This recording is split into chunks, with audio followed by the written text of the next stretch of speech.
Hello friends, जय माता दी। कैसे हैं आप सब दोस्तों? उत्पन्ना एकादशी है, जिस दिन एकादशी माता श्री हरि के शरीर से प्रकट हुई थी। कहा जाता है एक बार जब युधिष्ठिर ने भगवान श्री कृष्ण से पूछा, भगवान पुण्यमयी एकादशी तिथि कैसे उत्पन्न हुई, इस संसार में वह क्यों पवित्र मानी गई है और देवताओं को कैसे प्रिय हुई, तब श्री भगवान कहते हैं, कुंती नंदन, प्राचीन समय की बात है। सतयुग में मुर नामक दानव रहा करता था और बड़ा ही अद्भुत, अत्यंत रौद्र तथा संपूर्ण देवताओं के लिए भयंकर था। उस काल रूपधारी दुरात्मा महासुर ने इंद्र को भी जीत लिया था। संपूर्ण देवता उससे परास्त होकर स्वर्ग से निकाले जा चुके थे और शंकित तथा भयभीत होकर पृथ्वी पर विचर रहे थे। एक दिन सब देवता महादेव जी के पास गए। वहां इंद्र ने भगवान शिव के आगे सारा हाल कह सुनाया। इंद्र बोले, महेश्वर, ये देवता स्वर्ग लोक से निकाले जाने के बाद पृथ्वी पर विचर रहे हैं। मनुष्यों के बीच रहना इनको शोभा नहीं देता।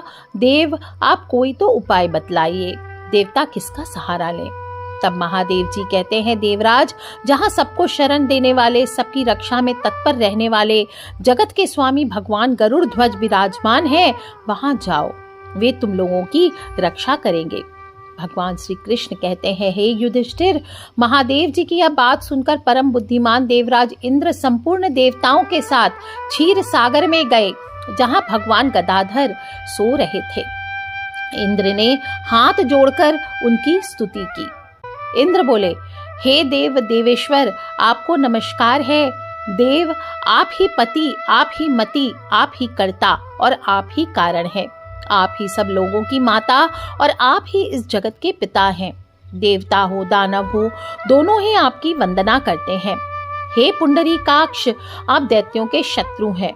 हे मधुसूदन, हम लोगों की रक्षा कीजिए। हे प्रभु जगन्नाथ, अत्यंत उग्र स्वभाव वाले महाबली मुर नामक दैत्य ने इस संपूर्ण देवताओं को जीतकर स्वर्ग से बाहर निकाल दिया है। हे भगवान देव देवेश्वर, नागत वत्सल, देवता भयभीत होकर आपकी शरण में आए हैं।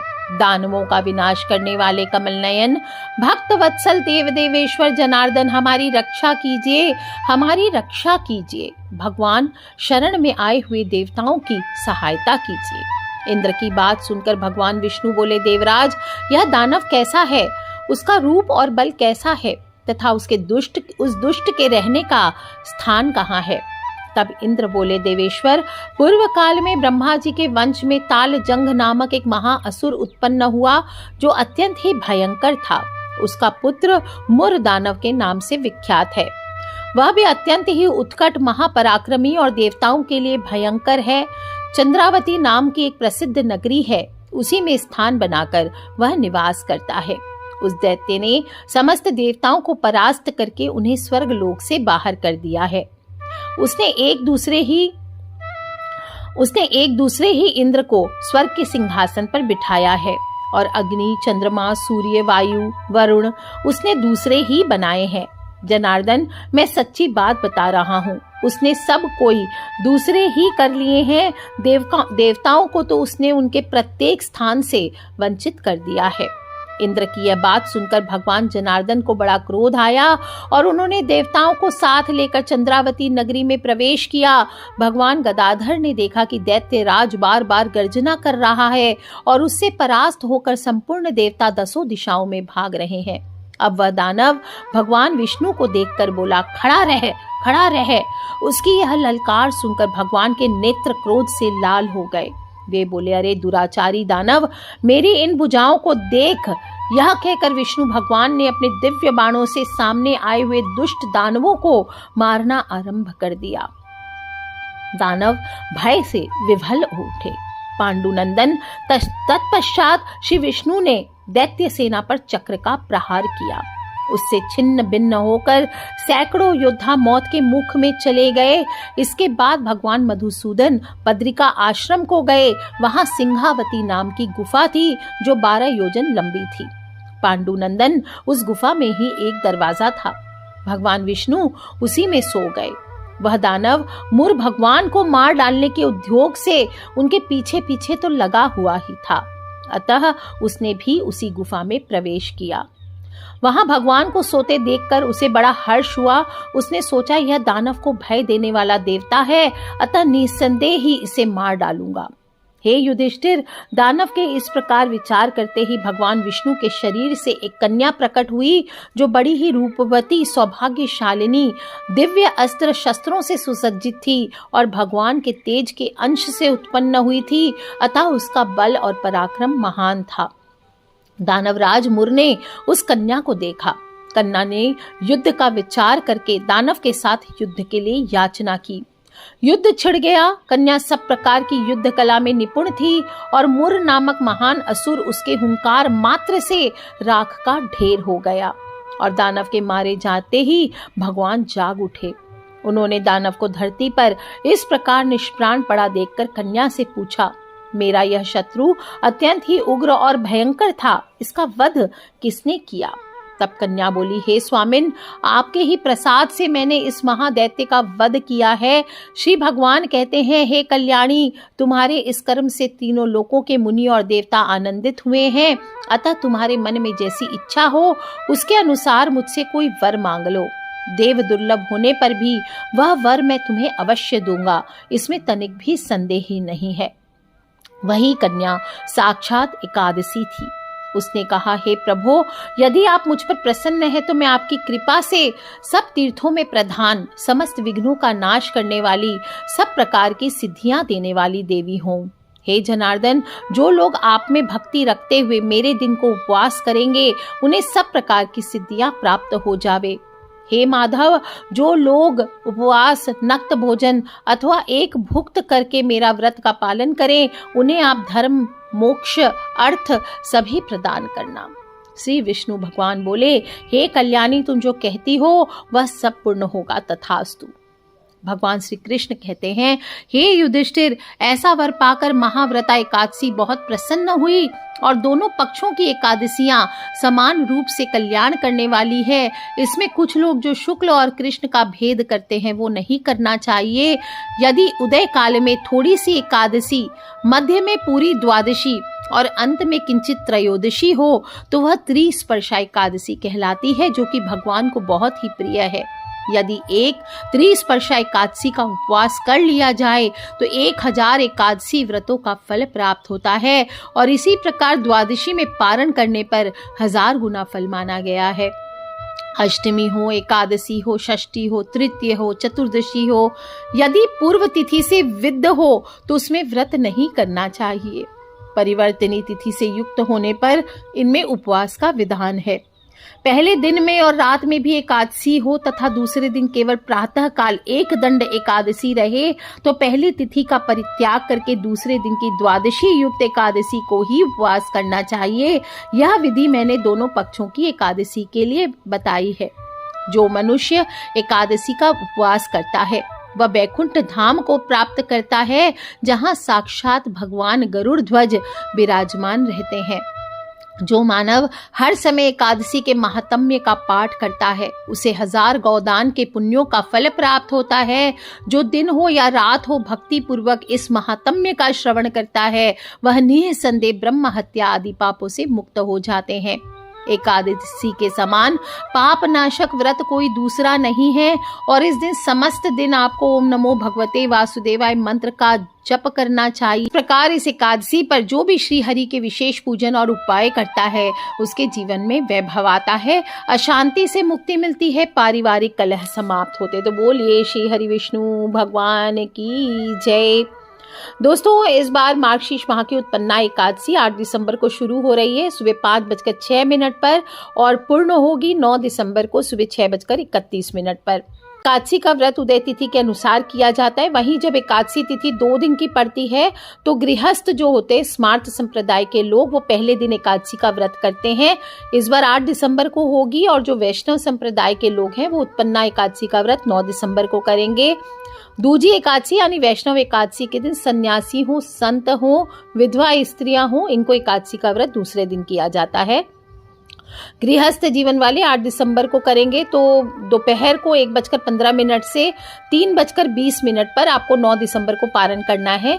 जो लोग भी वैष्णव संप्रदाय के लोग 10 दिसंबर को व्रत करेंगे वो सुबह 7:02 से 7:13 को 10 दिसंबर को आपको व्रत का पारण करना है। इस दिन श्री हरि भगवान का षोडशोपचार पूजन कीजिए, जल्दी उठें, अपनी हथेलियों के दर्शन करें, धरती माता को प्रणाम करें। इसके बाद स्वच्छ जल से स्नान आदि करके अपने घर के मुख्य द्वार की साफ सफाई कर तोरण लगाएं। आप वहां पर रंगोली लगा सकते हैं। इस प्रकार से अपने घर के मुख्य द्वार को सजाना चाहिए। 1 लोटा जल सूर्य देव को अर्पित करें। 1 लोटा जल दक्षिण मुखी होकर अपने पितृदेव को अर्पित करिए। सूर्य भगवान को अर्पित करेंगे तो क्या बोलेंगे? ओम सूर्याय नमः, ओम आदित्याय नमः, ओम भास्कराय नमः। जो लोग भी दक्षिण मुखी होकर पितृ को जल अर्पित करेंगे बोलेंगे ओम सर्वेभ्यो पितृभ्यो नमो नमः। नहीं बोल सकते तो बोलेंगे पितर पितरानी की जय। इसके बाद अपने घर के मंदिर पे आ जाइए, साफ सफाई करके भगवान विष्णु को अलग से स्थापित करके, मूर्ति आदि फोटो आदि है तो उसको आप चाहें तो षोडशोपचार पूजन कर सकते हैं। घर में दक्षिणावर्ती शंख है तो उससे भगवान विष्णु का मूर्ति को अभिषेक कराइए। लड्डू गोपाल है तो उनको, या विष्णु भगवान के किसी भी स्वरूप का आप इस दिन पूजन कर सकते हैं। और शुद्ध जल से पंचामृत स्नान कराइए, अष्टगंध स्नान कराइए। इसके बाद शुद्ध जल से स्नान करवा करके सुंदर पहुँच करके आप भगवान को सुंदर पीले वस्त्र धारण कराना चाहिए। पीताम्बरधारी है प्रभु। इसके बाद आपको उनका श्रृंगार करना चाहिए। श्रृंगार में पहले उनको चंदन अर्पित करें, जनेऊ अर्पित करें, अत्र लगाएं, पुष्पों से, पीले ही रंग के पुष्पों से उनका श्रृंगार करना चाहिए। और इसके बाद उन्हें धूप दीप करें, गाय के घी का दीपक करना चाहिए। चंदन की धूप अगर है तो वो जलानी चाहिए। आज के दिन विशेष रूप से विष्णु भगवान का गेंदे के पुष्पों से श्रृंगार किया जाता है। और सेब की रबड़ी बना करके या सेब की खीर बना करके उसका भोग लगाएं, या सिर्फ रबड़ी का भी भोग लगा सकते हैं। और वहीं बैठ करके ओम बादरायणाय नमः, ओम मुरारातये नमः, क्या बोलेंगे? ओम बादरायणाय नमः, ओम मुरारातये नमः। इन मंत्रों का जप किया जाता है। और इस दिन पारिवारिक कलह से मुक्ति के लिए आपको गूगल की धूप अवश्य करनी चाहिए।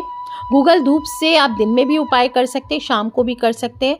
और हमेशा बताती हूँ कि घर में कलह अगर हो रही है, ज़्यादा कलेश हो रहा है, वास्तु दोष लगा पड़ा है, घर में नकारात्मक ऊर्जाएं वास कर चुकी है, घर में कलह हो, दुर्भाग्य हो, दुर्घटनाएं हो, कलेश मचा पड़ा है, जैसे लगता है कि सब खत्म हो गया है, आपके जीवन में, आपके घर में कुछ भी सही नहीं हो रहा है, परिवार में सदस्य एक दूसरे को बर्दाश्त नहीं कर पा रहे हैं, आर्थिक स्थिति बदहाल से बदहाल स्थिति में पहुंच चुकी है, नकारात्मक शक्तियां पूरी तरह से घर में वास कर चुकी है, तो बहुत सारे उपाय बताए जाते हैं।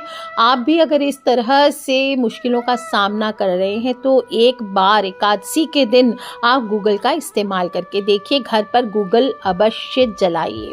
गूगल आपको किसी भी पूजा शॉप में गूगल की गम होती है, एक प्रकार की रेजिन कहते हैं, या फिर उसे पाउडर जैसा लट्ठा जैसा रहता है वो कहते हैं, वो आपको किसी भी पूजा शॉप में 30-35 रुपए में मिल जाती है। उसको आप गोबर के कंडे पे रख करके सीधा सीधा जला सकते हैं।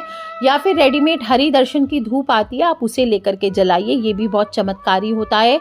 हिसाब से तो रोज ही आपको घर पे जलाना चाहिए, लेकिन कम से कम एकादशी तिथि को इसे जला करके आप वहीं बैठ करके ओम नारायणाय नमः, ओम नारायणाय नमः, ओम नारायणाय नमः इस मंत्र का जप कीजिए।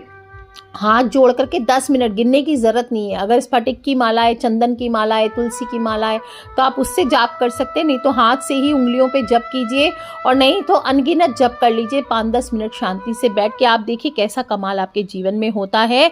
हर एकादशी हो, त्रयोदशी हो, अमावस्या हो, पूर्णिमा तिथि हो, घर में गूगल जरूर जलाना चाहिए। कभी आपके घर पे नकारात्मक शक्तियां प्रवेश ही नहीं करेगी। साथ ही साथ पति पत्नी के बीच के रिश्ते भी मजबूत होते हैं, मानसिक तनाव से मुक्ति मिलती है। कैसे जलाना है समझ लीजिए। गूगल धूप ले लीजिए, पाउडर फॉर्म में ले लीजिए या फिर रेडीमेड वाली ले लीजिए। अब जो उपाय करना है उसके लिए नॉर्मल तो आप ऐसे ही जला सकते हैं, लेकिन जो उपाय करना चाहते हैं उनको बता दूं, थोड़ी सी पीली सरसों आपको लेनी है और 1 इलायची को कूट लेना है आपको। और घर में शाम को जो घर का बीच का स्थान होता है, ब्रह्म स्थान बोलते हैं, या घर का मध्य स्थान जो होता है, वहां पर आप किसी मिट्टी के बर्तन में इसको गोबर के कंडों पर जला दीजिए। अगर आपके घर के मध्य में स्थान नहीं है तो आप घर के ईशान कोण यानी north east corner of the house में भी इसको जला सकते हैं। और अगर आपको पाउडर वाला नहीं मिलता है गूगल, आपको धूप मिली है तो आप धूप में ही थोड़ा सा सरसों ले लीजिए पीला वाला, और उसे आटे की तरह फिर से गूंथ करके वापस से आप धूप बना लीजिए और फिर उसको जलाएं। और इससे नकारात्मक शक्तियां, तो आप देखेंगे खुद ही किस प्रकार से आपके घर से नकारात्मक शक्तियां होंगी। आप उसको पूरे घर में लेकर के घूमें, पूरे घर में इसका धुआं होना चाहिए। इससे माता लक्ष्मी प्रसन्न होकर धन की समस्याओं से निजात दिलाती है। और कहा जाता है पूरे घर में जो भी मनुष्य इस प्रकार से इसके धुएं को दिखाता है और इस एकादशी से शुरू करके अगली एकादशी तक इस उपाय को करते हैं, तो 15 दिन में आपके घर में जो चमत्कारिक बदलाव होंगे वो आप स्वयं से देख लीजिएगा। अगर आपको विशेष कामों में सिद्धि नहीं मिल रही है तो आप इसमें थोड़ी शुद्ध घी, ये भी मिला सकते, पीली सरसों और थोड़ा सा लो बाण, ये भी मिला लीजिए। और आज के दिन से शुरू करके 21 दिन तक शाम को आपको जलाना है। आप देखेंगे इससे आपके बिगड़े हुए काम भी बनने लगते, सभी कार्यों में सिद्धियां प्राप्त होने लगती है। आपके घर के आसपास का माहौल पॉजिटिव हो जाता है और घर के लोगों को तनाव से मुक्ति मिलती है। लड़ाई झगड़े कलेश ज़्यादा है और लगता है सारी पॉजिटिव एनर्जी घर से खत्म हो चुकी है, तो आपको लो बाण, पीली सरसों और गूगल को गाय के घी में मिला करके अपने कार्यस्थल पर, अगर कार्यस्थल पे लगता है दुकान है, कोई फैक्ट्री है, कोई ऑफिस है, लगता है किसी ने बांध दिया, अचानक से सब कुछ बंद हो गया है, तो आपको जला देना चाहिए। और साथ ही उस पर गोबर के कंडों पर क्या क्या डालेंगे, थोड़ा सा गूगल, थोड़ा सा लोबान, थोड़े से गाय का घी, थोड़ी सी पीली सरसों और थोड़े से पके हुए चावल यानी उबले हुए चावल, वो आप डाल दीजिए, 1 चमची डाल दीजिए। और फिर इसे पूरे अपने कार्यस्थल पे घुमा दीजिए, कम से कम 10 बार पूरे कार्यस्थल में घुमाना है। अगर बड़ा स्थान है तो सिर्फ जो मुख्य ऑफिस है वहाँ पर घुमाइए, या पूरे ऑफिस में एक बार घुमा करके ले आइए। आप देखेंगे आपकी दुकान की, आपके बंधे हुए कार्यस्थल की, आपकी फैक्ट्री हो, आपका कोई भी कार्यस्थल हो, वहाँ पर अगर बंधी हुई नकारात्मक ऊर्जा है और नौकरी हो, व्यापार हो, इसमें उन्नति के योग नहीं बन रहे, तो ये उपाय को करके देखिए, अवश्य आपका बंधन खुल जाएगा। आप कैसे करना है, शाम के समय इस उपाय को करेंगे और गोबर के कंडे जलाकर सभी चीज़ें उस पर डाल दीजिए और धुएं को पूरे कार्यस्थल में फैलाना है, ऐसे आपको करना चाहिए। आप चाहें तो इस उपाय को 21 दिन तक लगातार कीजिए, गारंटी है, 100% गारंटी है, आपका बंधा हुआ व्यापार अवश्य खुल जाएगा। दोस्तों, घर में हर रोज लोबान जलाना चाहिए, इससे घर का वातावरण सकारात्मक रहता है, पॉजिटिव रहता है, मानसिक शांति मिलती है, पारिवारिक सदस्यों में प्रेम बना रहता है और उनके तरक्की के योग बने रहते हैं। आपको बता दूं, सिर्फ ये ही नहीं, आयुर्वेद में भी घर में लोबान जलाने को कहा गया है। कुछ लोग मिथ्या फैलाते हैं कि घर के अंदर लोबान नहीं जलाना चाहिए, नकारात्मक ऊर्जाएं आती है। ये सब अल्प शिक्षित ज्ञान है, अल्प ज्ञानी लोग हैं जो कहते हैं कि लोबान को घर के अंदर नहीं जलाना चाहिए। सबसे पहले तो आपके लिए, अगर ऐसे भी देखें तो हेल्थ बेनिफिट्स इसके बहुत ज़्यादा हैं, साइंटिफिकली भी देखें तो। और जिस घर में, ज्योतिष में बताया गया है, जिस घर में लोबान जलाया जाता है उस घर के कुल के देवी देवता और पितृ तृप्त रहते हैं, जागृत रहते हैं। पत्नी में अगर लड़ाई झगड़ा बहुत ज़्यादा चल गया है, तलाक तक की नौबत आ गई है, आप बहुत सारा परेशान हैं, तो एक छोटा सा उपाय और फटाफट चलते चलते बता देती हूँ। झगड़ों से मुक्ति पाने के लिए पति पत्नी को दोनों को एक पुड़िया बनानी है, थोड़ा सा गूगल, थोड़ा सा कपूर बना करके एक पुड़िया बना लीजिए। पुड़िया जिसमें बनाएंगे, चाहे तो कागज में या भोजपत्र पर बना सकते हैं, और उस जो कागज में आप बांधेंगे गूगल और कपूर को, उसमें आपको अपने पति या पत्नी, जिससे भी आप प्रेम से आकर्षण में बांधना जिसको चाहते हैं, उनका नाम आप लिख लीजिए। सुबह उठ करके जो गूगल है और कपूर है उसको आपको बेडरूम में जला देना है। जो पुड़िया पर आपने नाम लिखा था उसको हनुमान जी के चरणों में बांध के रख देना है। जब, और कोशिश करें कि वो जो कपूर और गूगल है वो जब आपके पति घर वापस दिन में काम करके रात में लौट के आएँ तो उसके पहले आप अपने बेडरूम में जलाएं। अगर ऐसा नहीं है कि आपके पति वर्क फ्रॉम होम करते हैं या किसी कारणवश वो कामकाज नहीं करते हैं, दोस्तों देखिए, कामकाज नहीं करते हैं तो उनको ताना नहीं मारना चाहिए। हमेशा कोशिश करें, विश्वास रखें कि वे ज़रूर काम पर लग जाएंगे, उन्हें दुत्कारे नहीं। इस उपाय को कीजिए, उन्हें प्रोत्साहित कीजिए काम करने के लिए। हो सके तो दोनों मिलकर कोई कार्य शुरू कीजिए एक साथ। धीरे धीरे परिवार की नकारात्मकता खत्म होगी और पति पत्नी के रिश्तों में सुधार आएगा। एक दूसरे के प्रति अगर घृणा के भाव आ गए हैं तो वो भी खत्म हो जाते हैं। दोस्तों पूर्ण विश्वास से कीजिए, बहुत ही छोटे छोटे आसान से उपाय बता रही हूँ जो कि बिल्कुल प्रमाणित हैं और सच्चे दिल से करेंगे पूर्ण विश्वास और ट्रस्ट के साथ, तो आपके जीवन में अवश्य बदलाव लेकर के आएंगे और आपके जीवन में वैचारिक मतभेद को खत्म करेंगे। तो बहुत ही खूबसूरत उत्पन्ना एकादशी, जो लोग भी एकादशी का व्रत उठाना चाहते हैं पूरे 12 महीने का, वो इसी एकादशी से उठाया जाता है, तो आप ये भी कर सकते हैं और कर लीजिए उपाय दोस्तों। खिलखिलाते रहे, मुस्कुराते रहे, अकेले नहीं सुनना है, कथा भी मैंने सुनाई है, महात्म्य समझाया है, तो अपने फ्रेंड्स, फैमिली, मम्मी पापा, भाई बहन, बच्चे सभी लोगों से इसे शेयर अवश्य कर ले, क्योंकि सिर्फ इतना ही नहीं, सिर्फ कार्य करने से नहीं होता, सिर्फ कथा सुनने सुनाने से भी आपको इस व्रत के फल प्राप्त होते हैं। तो कर लीजिए उपाय दोस्तों। कुछ बातों का ध्यान रखना है, वो भी अवश्य करना है। चावल, नमक ये नहीं खाए जाते, हर बार बताती हूँ। एकादशी पर आपको इस दिन फलाहार करना चाहिए या एक समय सात्विक भोजन करें। भोजन में प्याज, लहसुन, मांस, मदिरा का सेवन नहीं होना चाहिए। समय से उठें, दिन में नहीं सोएं, रात्रि में भी जागरण करते हुए विष्णु भगवान का नाम लेते हुए बिताना चाहिए। और व्रत करेंगे तो सिर्फ भोजन का व्रत नहीं, अपने व्यवहार का भी व्रत रखें। किसी से कड़वा ना बोलें, किसी को ताना ना मारें, किसी को क्रोध ना करें, मारे पीटे नहीं, चोरी नहीं करें, चुगली नहीं करें। इस प्रकार की चीज़ों से भी आपको बचाव रखना चाहिए और ब्रह्मचर्य का पालन करते हुए प्रभु का जागरण करते हुए रात्रि को व्यतीत करना चाहिए। अगले दिन पारण करने के बाद ही व्रत खोलना चाहिए। आपको पारण का समय मैंने मुहूर्त बताया है, तो उस समय व्रत का पारण करें और फिर देखिए कैसा कमाल आपके जीवन में होता है। सो कर लीजिए उपाय दोस्तों, खिलखिलाते रहे, मुस्कुराते रहे। Take care friends, love you all. जय माता दी, बम बम भोलेनाथ की जय, कराश शेरावाली दा बोल, सांचे दरबार की जय, विष्णु भगवान की जय, लक्ष्मी मैया की जय।